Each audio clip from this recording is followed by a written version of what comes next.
Naramdaman mo na ba na unti-unti kang nababaliw sa isang relasyon kasama ang taong mahal mo?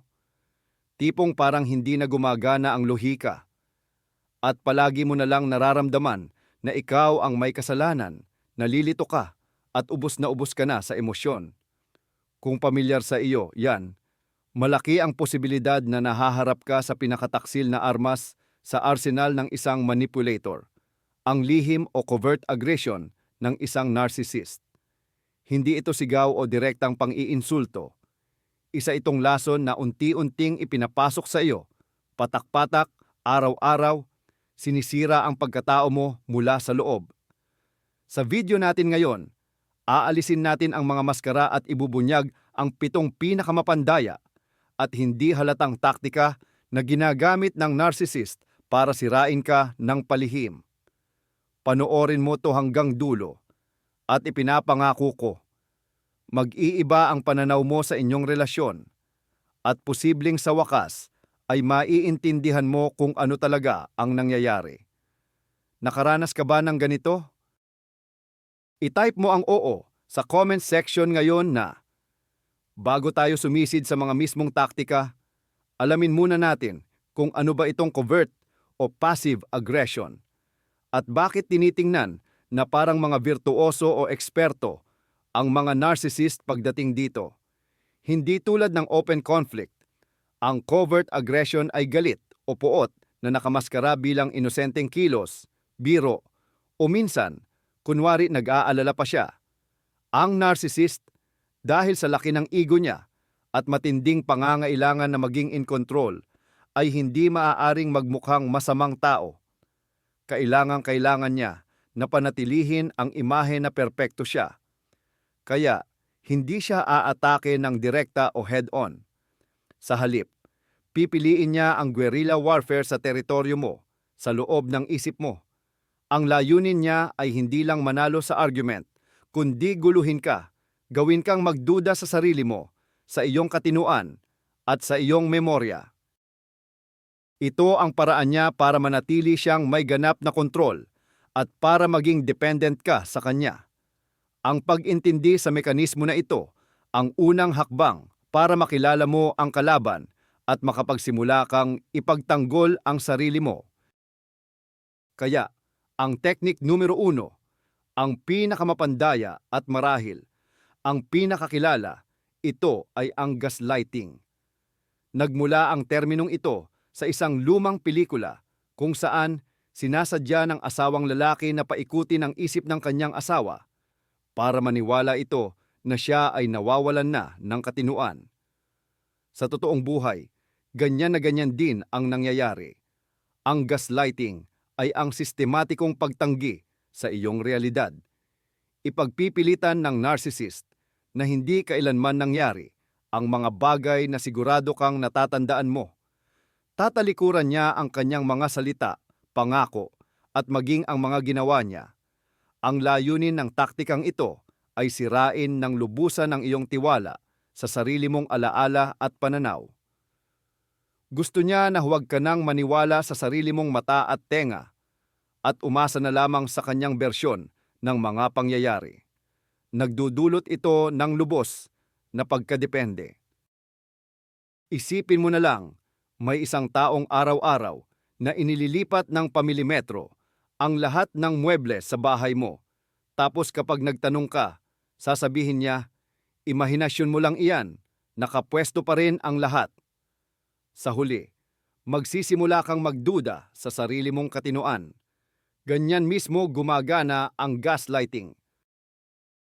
Pag-usapan natin ang mga karaniwang linyahan ng isang gaslighter, mga salitang siguradong pamilyar na sa pandinig mo. Gumagawa ka lang ng kwento. Hindi yan nangyari, panaginip mo lang yun. Masyado kang sensitive at pinalalaki mo lang ang mga bagay. Wala akong sinabing ganyan, mali ang pagkakaintindi mo sa akin. Taytibo, ang mga linyang ito ay binibigkas nila ng buong-buong kumpiyansa. Madalas may halong panlalait o pagmamaliit na para bang nakikipag-usap sila sa isang paslit na walang alam. Narito ang isang konkretong halimbawa. Nag-usap kayo ng iyong partner na narcissist, na magkikita kayo ng 7:00 ng gabi, pero hindi siya sumipot. Pagtawag mo sa kanya ng 8:00, kalmado niyang idedeklara na 9:00 daw ang usapan ninyo at ikaw daw ang nagkamali at nagpalit-palit ng oras. Igigiit niya ito ng napakakumbinsi. Kaya, kahit sigurado kang tama ka, magsisimula ka ng magduda. Maaaring maiisip mo, paano kung ako nga talaga ang nakalimot? O, baka mali lang ang dinig ko. Ang teknikang ito, kapag patuloy na ginagamit sa malalaki at maliliit na issue, ay dahan-dahan ngunit siguradong buburahin ang hangganan ng sarili mong realidad na ikaw ay ilulubog sa usok ng pagdududa at kawalan ng tiwala sa sarili. Ang tunay na layunin ng gaslighting ay hindi lang para manalo sa isang argumento. Ito ay para magtatag ng lubos na kontrol. Kapag ang isang tao ay tumigil ng magtiwala sa sarili niya, siya ay nagiging lubhang mahina at walang laban. Naghahanap siya ng makakapitan sa labas. At syempre, ang magiging sandigan niya ay ang narsisismo mismo. Ipiniposisyon niya ang sarili niya bilang nag-iisang matatag at tama sa iyong baliw na mundo. Doon ka magsisimulang mag-isip, wala akong naiintindihan, ang gulo-gulo ko. Siya lang ang nakakaalam kung ano ang dapat. Sa puntong yan, sarado na ang bitag. Ikaw ay magiging ganap na umaasa sa interpretasyon niya ng mga pangyayari, sa kaniyang mood, at sa pag-aproba niya. Siya na ang magiging gabay mo sa realidad na siya mismo ang nagbaluktot. Ito ang pinakamataas na uri ng manipulasyon na nagbibigay daan sa kaniya na gawin sa iyo ang kahit anong gusto niya dahil winasak na ang sarili mong batayan ng katotohanan. Hindi ka na nagtitiwala sa iyong panloob na gabay dahil kinumbinsi kanyang sira ito. Ang sumunod na mapanlinlang na taktika sa arsenal ng isang narcissist ay tinatawag na projection.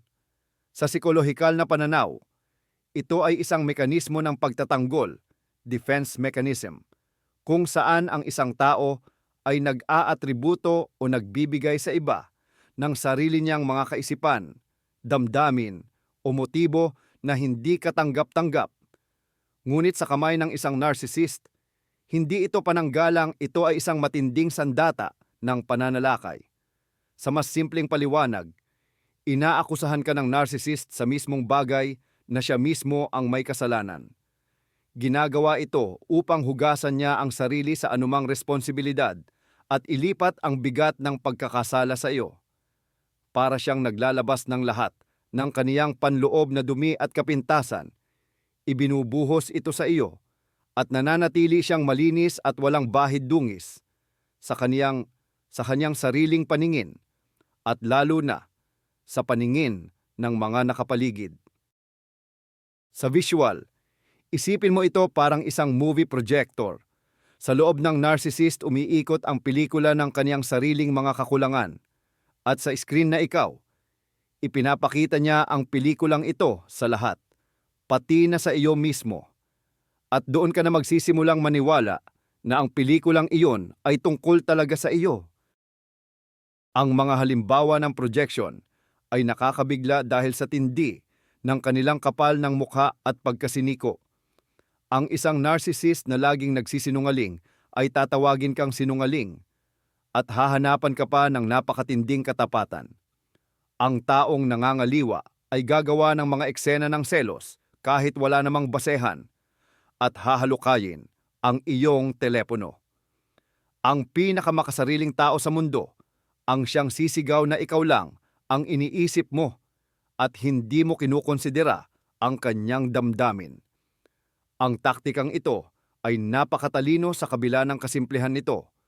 Una, agad nitong inililipat ang atensyon mula sa kanyang ginawang pagkakamali. Pangalawa, pinipilit ka nitong maging depensibo. Sa halip na pag-usapan ang masamang ugali niya, ikaw ngayon ang napilitang magpaliwanag at patunayan ang iyong kawalang kasalanan. Nakakaubos ito ng lakas. Nauubos ang lahat ng iyong enerhiya sa pagtatanggol laban sa mga huwad na paratang, habang ang tunay na may sala ay kalmadong nanonood sa iyong paghihirap. Nakakuha na naman siya ng panibagong kontrol at drama, mga bagay na nagbibigay buhay sa kanya. Ang psikolohikal na epekto ng projection o pagpapasa ng kasalanan ay talagang nakakawasak. Dahil sa paulit-ulit na akusasyon, kahit alam mong hindi totoo, nagsisimula ka ng maniwala dito.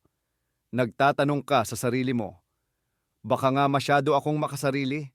Baka totoo ngang may binibigay akong dahilan para magselos siya? Ang narcissist ay literal na nagtatanim ng sarili nilang masasamang ugali sa isip mo. Nagsisimula kang managot sa mga kasinungalingan niya, sa galit niya, at sa kawalan niya ng pananagutan. Nagdudulot ito ng malaking kalituhan sa pag-iisip o cognitive distortion.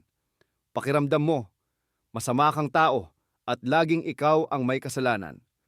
Samantala, ang totoong ugat ng problema, ang iyong partner, ay nagpapanggap na biktima, na tila napipilitang magtiis sa iyong mga kapintasan.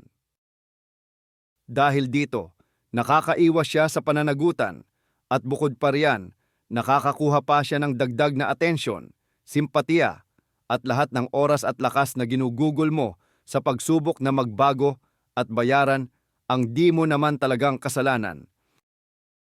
Pag-usapan naman natin ngayon itong tinatawag nilang humor ng isang narcissist. Ang ikatlong taktika o teknik ay ang paggamit ng sarkasmo at matatalim na biro na balat kayong pangkaraniwang asaran lang. Ito ang isa sa pinakamapandaya at mapanlinlang na uri ng covert aggression dahil nagbibigay ito ng perpektong pananggalang sa manipulator. Kapag nagtampo ka o nasaktan, laging may palusot siya.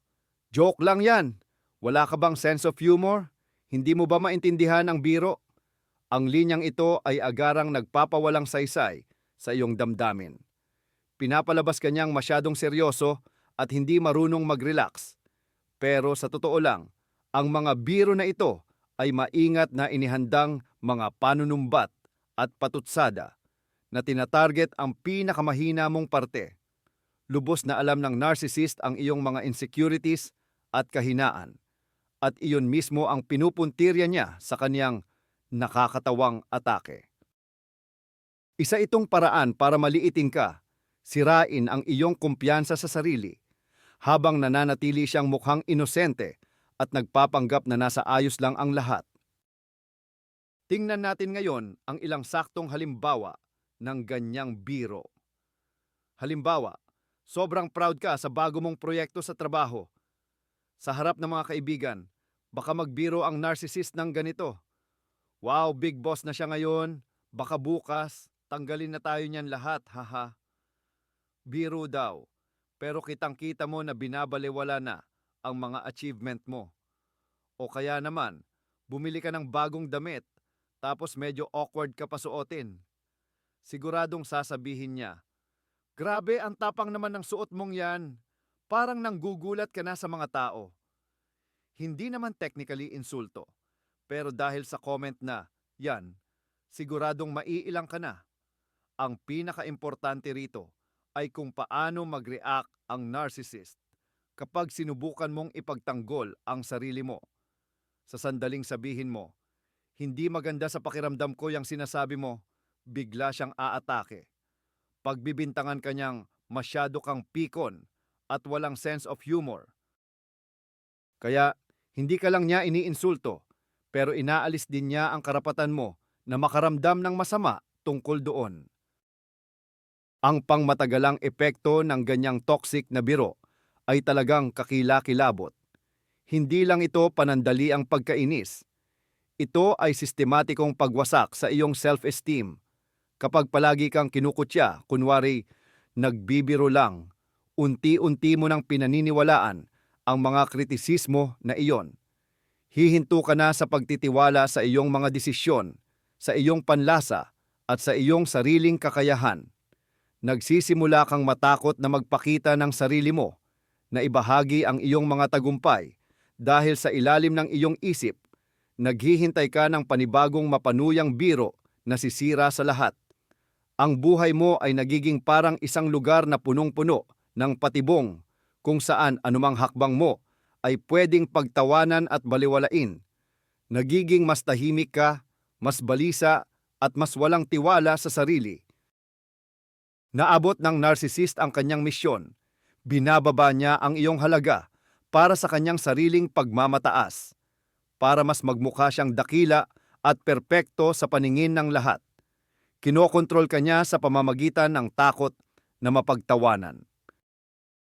Ang ikaapat na taktika na ginagamit ng isang narsisista ay ang nakakakilabot na silent treatment o pagbaliwala sa pamamagitan ng pananahimik.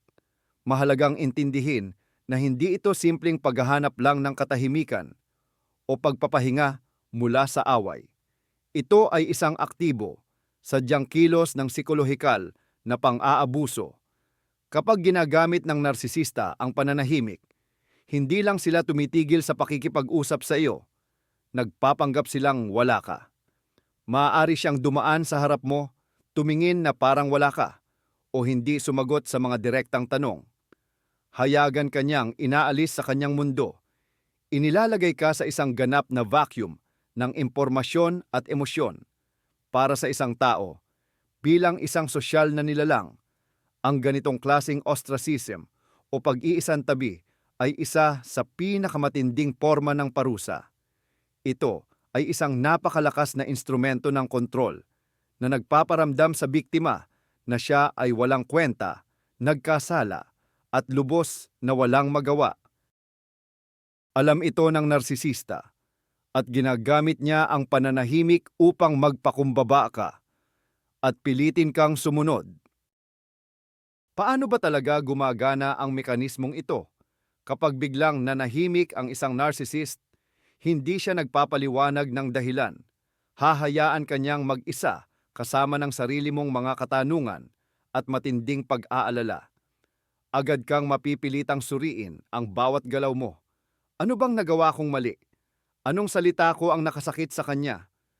Paulit-ulit mong binabalikan sa isip mo ang nakalipas na mga araw, oras at minuto, pilit na hinahanap ang pagkakamali mo.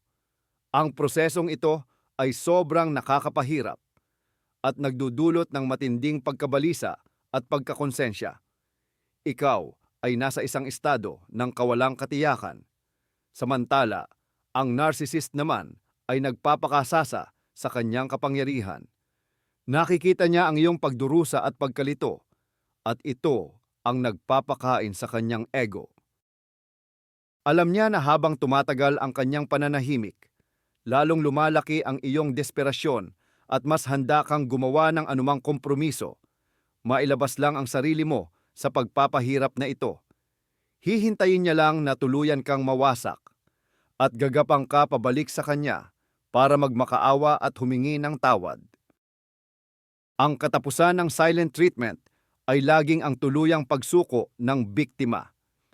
Sa bandang huli, nagiging hindi na masikmura ang matinding tensyon at ginagawa mo ang eksaktong gusto ng narcissist. Lumalapit ka at nagsisimulang humingi ng tawad. Kadalasan, hindi mo man lang alam kung ano ba talaga ang hinihingi mo ng pasensya, pero handa kang akuin ang anumang pagkakamali, basta lang kausapin kanyang muli. At sa puntong iyon, mapagbigay kanyang patatawarin. Ang siklong ito ay nagpapatibay sa iyong isip ng isang masamang modelo. Ang kanyang pananahimik ay iyong parusa, at ang iyong pagpapakumbaba at paghingi ng tawad ang susi sa kanyang kapatawaran. Sa ganitong paraan, sinasanay ka niya na parang isang hayop. Tinuturuan ka na ang anumang pagpapakita ng iyong sariling kalooban o pagtanggi ay parurusahan ng ganap na pagbalewala. Nagsisimula kang matakot na ipahayag ang iyong saloobin para lang hindi na muling ma-provoke ang pagpapahirap na ito ng katahimikan. Tumungo na tayo sa ikalimang punto. Ito ang sining ng pagpapababa ng halaga at mga patagong insulto na mas kilala bilang backhanded compliments o mga papuring may dalawang kahulugan. Ang isang narcissist ay hindi lang basta matutuwa o hahanga sa iyo ng taos puso. Ang bawat tagumpay mo o anumang ganda ng iyong katangian ay isang banta sa kanyang ego. Kaya ang layunin niya ay bawasan ang iyong halaga, pero gagawin niya iyon sa paraang hindi mo siya mapagbibintangan na bastos o walang modo.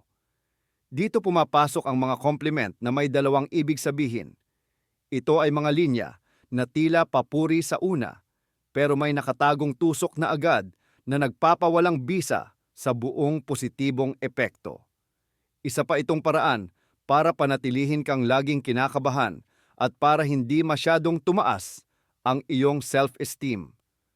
Para kang binigyan ng candy, pero pagkakain mo, mapait pala ang laman.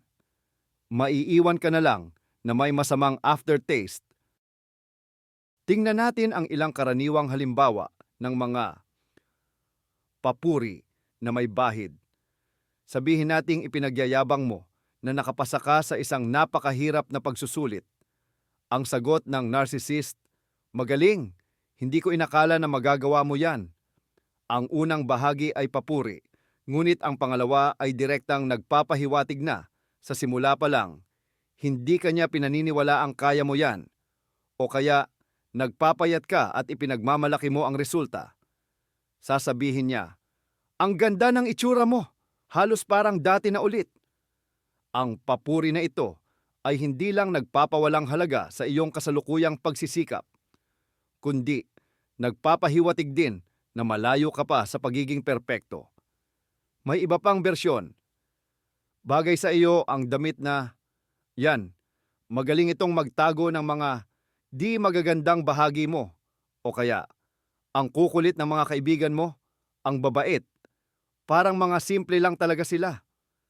Ang bawat linyang ganyan ay parang isang maliit na iniksyon ng lason. Parang binigyan ka ng papuri, pero sa halip na sumaya, lalo kang nalungkot o nainsulto. At iyan mismo ang layunin ng taong mapagmaniobra.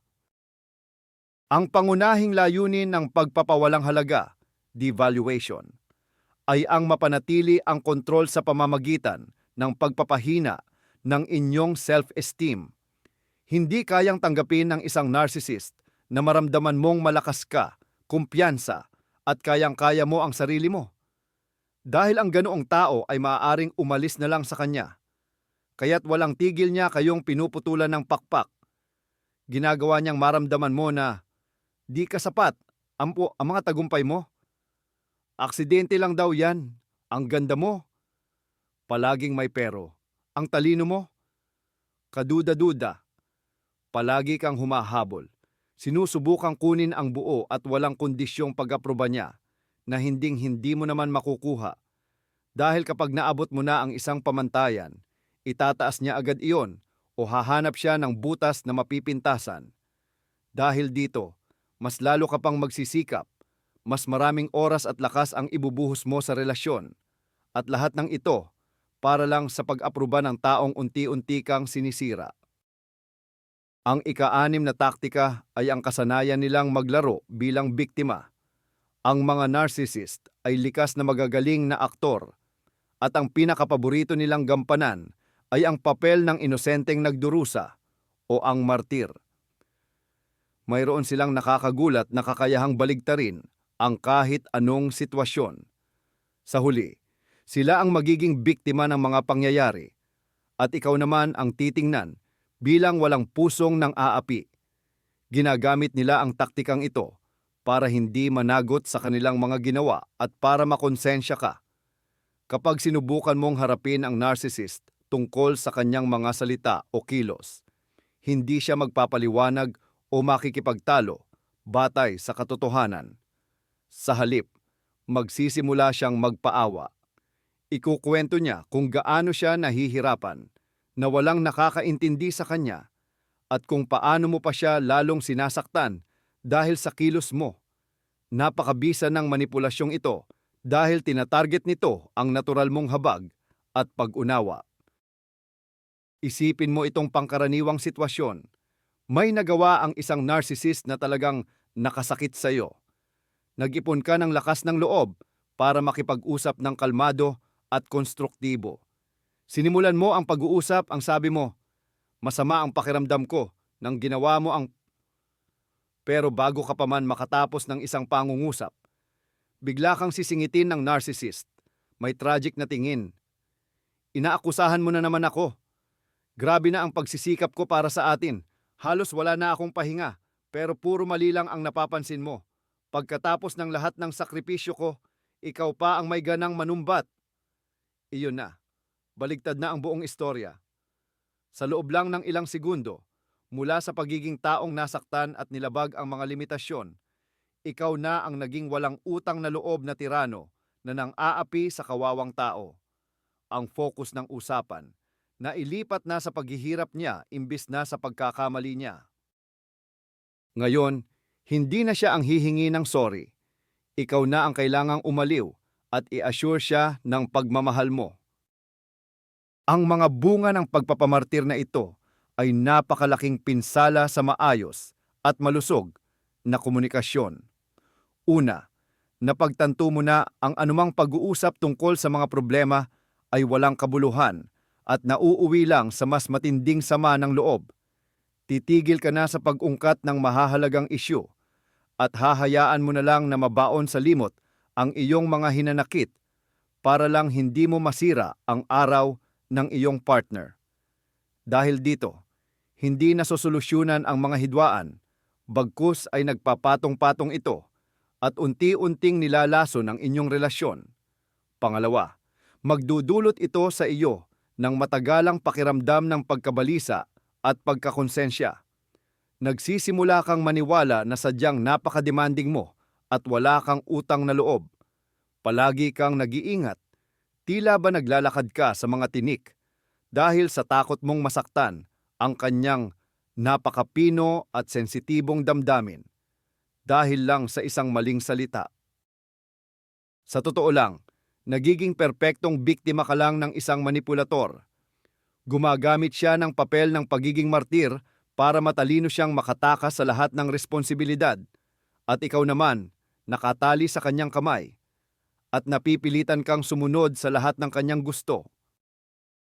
Ikapito, at huli, ang paraan ng narcissist para umiwas sa responsibilidad ay ang pag-iwas, pagpapalit ng usapan, at ang tinatawag na whataboutism. Ginagamit niya ito kapag sinukol mo na siya ng matitibay at di mapagkakamali ang ebidensya. Kapag hindi na gumagana ang gaslighting at hindi ka na naniniwala sa pag-arte niya bilang biktima. Sa puntong ito, gagamit siya ng taktika ng smokescreen o usok na panabing. Imbes na sagutin ang direkta mong tanong o aminin ang kanyang pagkakamali, bigla siyang magpapalit ng paksa o kaya'y ibabalik ang sisi sa iyo. Siningil pa ang lumang pagkakamali mo. Ang layunin ay guluhin ka. Lituhin ang isip mo at ilayo ang usapan sa isyong nakakabigat sa kanya. Lumilikha siya ng isang sitwasyon ng kaguluhan kung saan tuluyan ng malulunod ang orihinal na problema, parang sa isang magic trick. Habang abala kang tumingin sa isang kamay, ang kabilang kamay pala ang gumagawa ng lahat ng panlilinlang. Ganito ang nangyayari sa totoong buhay. Sasabihin mo, nangako kang uuwi ka bago maghapunan, pero 3 oras kang na-late at hindi ka pa nagpaalam. Nakakasakit talaga yon. Iyan ay isang diretso at tiyak na paninisi. Pero ang isang narcissist, hindi iyan pag-uusapan. Ang magiging sagot niya ay ganito. Teka muna, naalala mo ba noong nakaraang linggo, hindi mo binili yung paborito kong yogurt? Iyon ang totoong problema.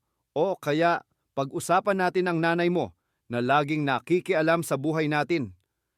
Kita mo, lubos niyang binaliwala ang reklamo mo. Sa halip, sasalubungin ka ng mga paratang na walang kinalaman sa pinag-uusapan. Mapupunta ka sa bagong away, mapipilitan kang depensahan ang sarili mo, at pagkatapos ng 10 minuto, hindi mo na matandaan kung paano nagsimula ang lahat. Panalo na naman ang narcissist. Hindi siya umamin ng pagkakamali, hindi siya humingi ng tawad, pero sa halip, pinalabas niyang ikaw pa ang may kasalanan sa iba't ibang bagay na wala namang koneksyon. Kaya naman, Tinalakay natin ang 7 madidilim na taktika ng lihim na pang-aabuso ng isang narcissist. Ang gaslighting, na nagpapapagduda sa iyong pag-iisip. Ang projection, kung saan ikaw ang sinisisi niya sa kanyang sariling kasalanan. Ang mga mapait na biro na sumisira sa iyong kumpiyansa. Ang silent treatment, na maituturing na isang uri ng pagpapahirap. Ang pagmamaliit, at ang mga papuri na may dalawang kahulugan. Ang pagpapanggap na biktima, na nagdudulot sa iyo ng matinding pagkakasala. At siyempre, ang pag-iwas sa pagbibigay ng direktang sagot. Kung nakita mo ang iyong sarili o ang iyong relasyon sa mga paglalarawang ito, tandaan, wala sa iyo ang problema. Hindi ka sobrang sensitibo, hindi mo ginagawa-gawa lang ang lahat, at lalong hindi mo kasalanan. Nahaharap ka sa isang sopistikado at sadyang anyo ng psikolohikal na pang-aabuso, na ang tanging layunin ay ang pasunurin ka at kontrolin. Ang una at pinakamahalagang hakbang tungo sa paggaling ay ang pagkilala kung ano talaga ang nangyayari. Maraming salamat sa panonood ng video na ito hanggang sa dulo.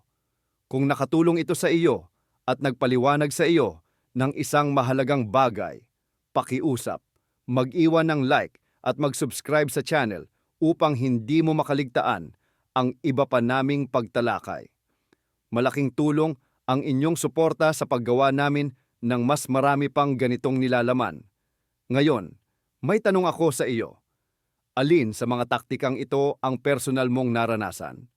O baka naman may alam kang iba pang hindi ko nabanggit? Ibahagi ang iyong kwento sa comments.